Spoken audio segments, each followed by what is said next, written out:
Hey, good morning.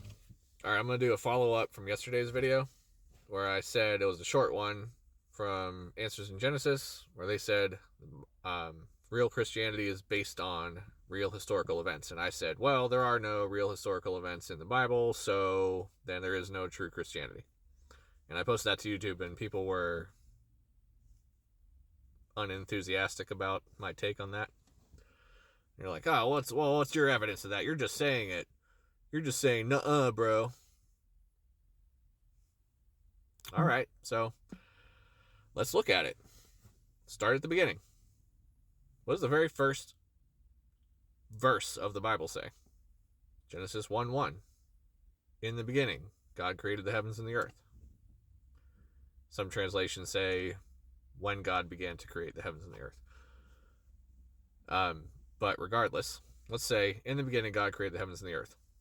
We got a problem right now with historicity because this statement has multiple presuppositions in it. You have to assume there's a God. You have to assume God created in order to take this historically.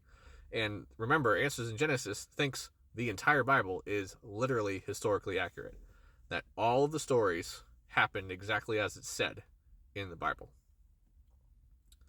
So, we don't know if there's a God. And even if there is a God, we don't know if he created anything. It's possible that God is a product of the universe instead of the other way around. So, where's the evidence that God created?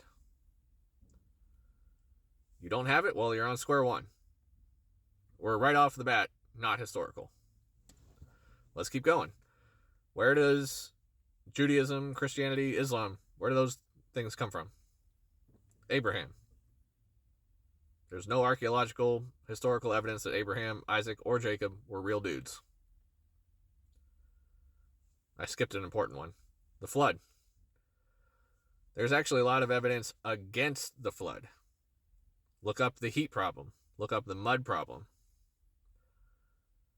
Creationists will try to say, oh, well, the reason we see 4.5 billion years in rocks and radioactive or radiometric dating is because there was accelerated nuclear decay during the flood. But the problem is nuclear decay gives off heat. So if 500 million years of nuclear decay happened in 1 year during the flood, that would have vaporized the planet.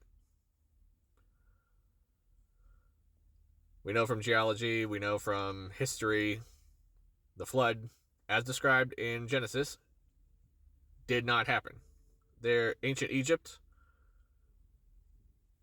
was existing before the flood and all the way through it. There's no broken line of archaeology in various ancient cultures. The flood did not happen. So again, Abraham, Isaac, and Jacob, probably not real. Moses is probably a literary invention. We don't have archaeological evidence for him. We don't have evidence for the Exodus, not as described in the Bible. 2 million Israelites wandering the desert for 40 years in between Israel and Egypt would have left some kind of trace in the archaeological record, and there is none.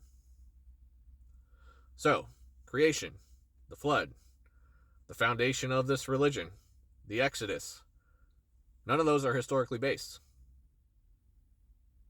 We have very little evidence for any of the judges. There might have been like one reference to Gideon found in like 2019.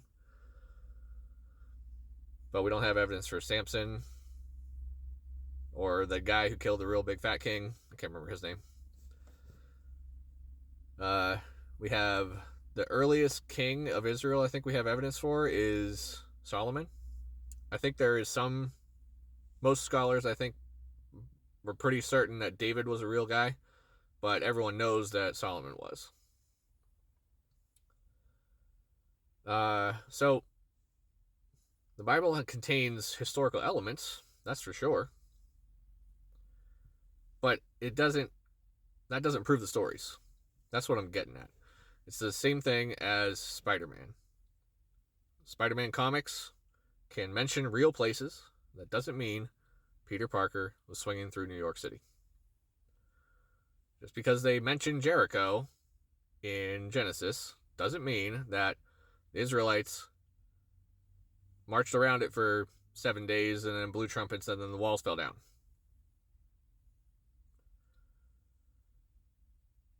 These are stories. They're not events. And if we go into the New Testament, we got the same sort of thing. Everything written about Jesus is late. We have nothing from his contemporaries, and we have nothing from him himself. We have nothing from people who lived in that time.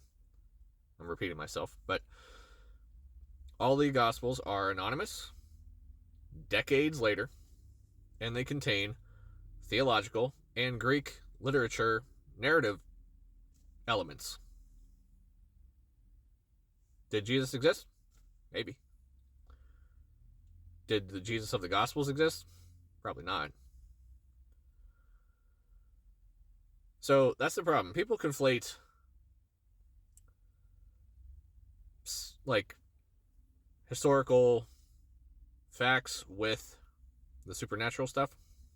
Jesus might have existed, but that doesn't prove the stories about him.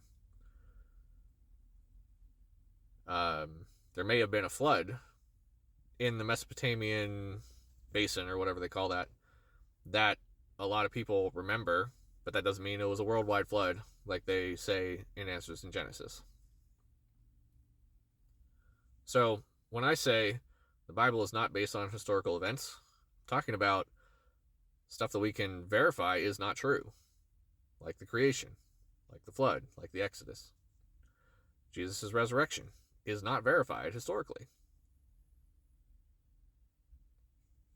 Cry about it some more.